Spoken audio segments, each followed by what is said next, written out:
बहीण योजनेमध्ये नाहीये, तर ज्या ज्या राज्याच्या डायरेक्ट बँक ट्रान्सफरच्या योजना आहेत, म्हणजे डीबीटीच्या योजना आहेत, ह्या सगळ्यांमध्ये ई-केवायसी प्रक्रिया केली जात असते.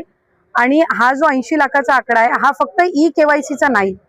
यात ई-केवायसीचे काही महिला असतील ज्यांनी ई-केवायसी केलेली नसेल इतक्या मुदतीत सुद्धा, तेही आहेत. काही आम्हाला गेल्या 10-10.5 महिन्यापासून आम्ही एक IT विभागाचा म्हणजे इन्कम टॅक्सचा आम्ही जो आकडा, ज्यांचं उत्पन्न 2.5 लाखापेक्षा जास्ती आहे, हा डेटा जो आहे हा आम्ही त्या ठिकाणी मागवलेला होता. त्याला साधारणपणे 10-11 महिन्याचा कालावधी गेला. तर त्या जवळपास एक 11, 11.5, 12 लाख हा तो डेटा याच्यामध्ये 80 लाखामध्ये समावेश आहे. याच्यात 4.5 पावणे 5 लाख अशा महिला आहेत ज्या 65 वयोगटाच्या पुढे गेलेल्या आहेत, जे वयाचा निकष आहे, तर त्यामध्ये असतील.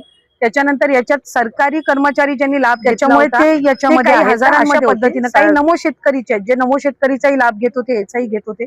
तर अशा पद्धतीनं ते साधारणपणे हा आकडा आहे. याच्यात सुद्धा काही आमच्याकडे ज्या लाभार्थी महिला आहेत यांनी विनंती केलेली आहे की त्यांनी ई-केवायसी करून सुद्धा त्यांना लाभ हा बंद झालेला आहे. आम्ही त्याची फेर तपासणी करत आहोत, जेणेकरून कुठलीही महिला जिनी ई-केवायसी केलेली असेल ती लाभापासून वंचित राहता कामा नये.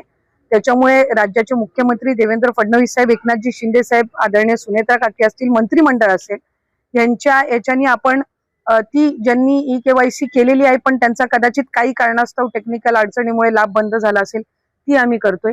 काही अशा आहेत ज्यांनी संजय गांधी निराधार योजना आणि लाडकी बहीण योजना ह्या दोन्ही मधून जे लाभ घेत होते ते छाननीमध्ये कट झालेले आहेत, पण त्यांना दोन्हीपैकी एका योजनेचा कंपल्सरी लाभ हा आपण देणारच आहोत.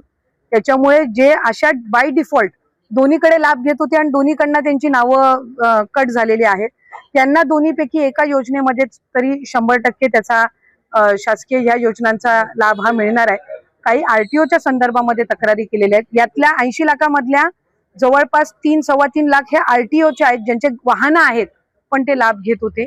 हा एक 6-8 महिन्यापासून डेटा मिळालेला आहे, असा कन्सोलिडेट करून आहे. पण त्यातल्याही काही लाभार्थ्यांनी म्हटले की